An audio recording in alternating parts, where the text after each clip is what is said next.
Hello and welcome to the National Trends Course Reflection. My name is Joel Marsh. I'm going to walk you through my learning from this last week in Washington, D.C. and speak a little bit about what I gained from this experience. So we're going to start off with National Defense University with Deputy Provost Dr. Greenwald. The main lesson that I pulled from this, and I think I mentioned it in my reading reflection as well, was this idea of jointness. And I really appreciated him speaking to this idea of all these military branches coming together. It doesn't matter which one you come from; they're going to, kind of spread you out and make sure that you're collaborating with other branches, so that you can get kind of that joint feeling, not just in the practicality of your education, but even in informal conversations. So I thought that was really neat, the way they kind of structure their education. The facility obviously was incredible. The amount of history on the grounds there, and then getting to see, we learned about Lincoln on leadership, and I'll mention that a couple times throughout this presentation, but seeing where his conspirators were tried and hung, I thought that was really a neat little piece of history that not everyone gets to see, I'm sure. National Museum of African American History and Culture. This self-guided tour really kind of opened my eyes to how much I don't know. Obviously I have a lot of peers and colleagues and students that don't look like me, and I don't know enough about their culture and their history. And so this was a good opportunity for me to kind of take some time to self-reflect and wonder how I can learn more. And I think a lot of it just comes down to what I mentioned here on the slide, is just listening and learning from my peers.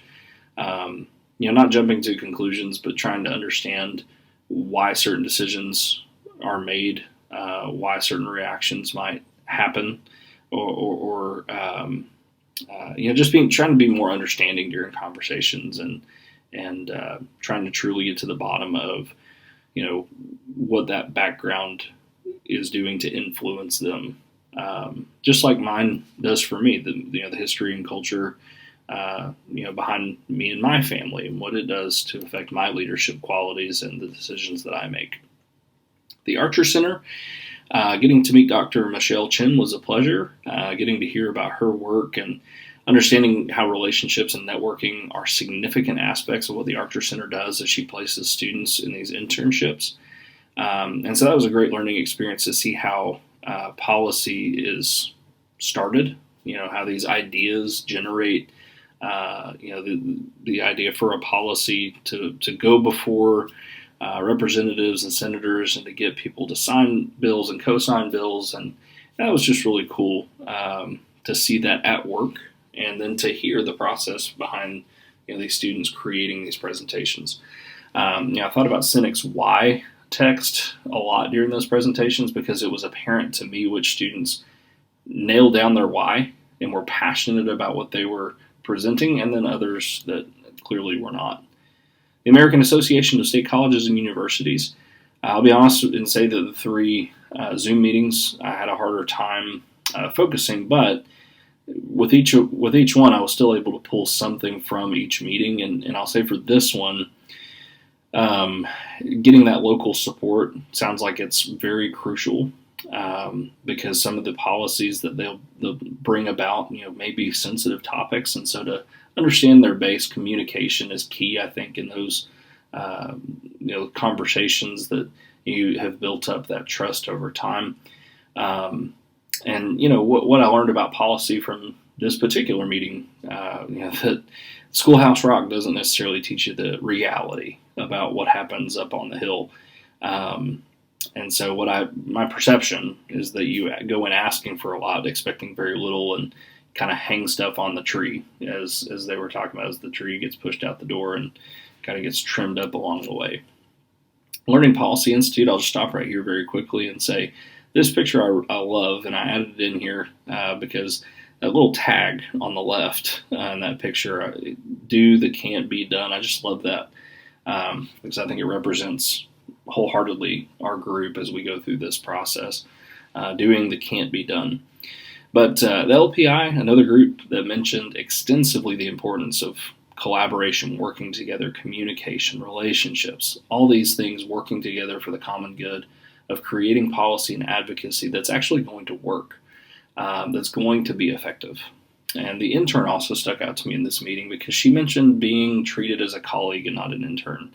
I thought a lot about Lincoln's leadership text there, and how he treated his subordinates, and making sure that they felt like they were part of the team, not just someone to go out and grab a coffee. Cornyn's office, I won't say a lot here. I'll actually jump ahead to Carter's because between the two of them, Carter's I thought was a lot more interesting. Both of them clearly have people coming in and out of those offices all day. I understand that representatives have more to lose by not taking meetings with their constituents because I imagine it's much easier for them to be voted out than a senator. But at the same time, I think that that public perception of care is key in Cornyn's office. It really felt like we were rushed, and our presenter didn't truly care about whether we were there or not. Knowing that we came all the way from Texas, you would think that you'd at least get some genuine answers. But it really felt like we were kind of just a burden. Whereas in Carter's office, you had the crew helmet. There were just some touches there that really felt like you were more valued, and so that stuck out to me but again, a good learning experience. But the distinction too between the advice given about how to communicate, whereas Cornyn's office said to call and to write letters, whereas in Carter's office he basically told us that's useless. You need to come up and make a meeting in person. So I thought that was really interesting. The American Association of Community Colleges, I really thought this one was interesting because they talked about going to having a 45-state campaign, basically, and visiting all these colleges and universities and talking with their leaders, talking about getting out of the ivory tower, as it were. I think, it's interesting just to hear about that process because, again, it seems like something simple. These are your constituents. You'd think, you need to go meet with them. But something that I don't think a lot of organizations actually do. And so I was glad to hear that they're actually on the ground with their people. The BJC was by far my favorite presentation of the week. I really enjoyed hearing from Charles and Jennifer. Charles is a dynamic presenter. I enjoyed hearing what he had to say and how he presented it. Jennifer hearing more on the law side. And that was important for us, I think, as a group, having gone through the law class and then listening to her talk about, from a lawyer's perspective, these very pertinent issues, these very modern issues that we're dealing with these current court cases. And I did score perfectly on the Kahoot. I'm pretty sure I came in first place, and no one can tell me otherwise. Heritage Foundation, school choice, not school choice. Hearing the differences between those two over the last 2 weeks, just for me and my experience, was really interesting. I know a lot of what she has to say is probably not truly feasible or realistic, but it may be where we're headed. And her quote at the very top, if there's a critic of choice that's saying school choice will lead to a mass exodus, you kind of have to ask yourself why. And she's not wrong. And I've kind of been pondering on that a lot since that presentation.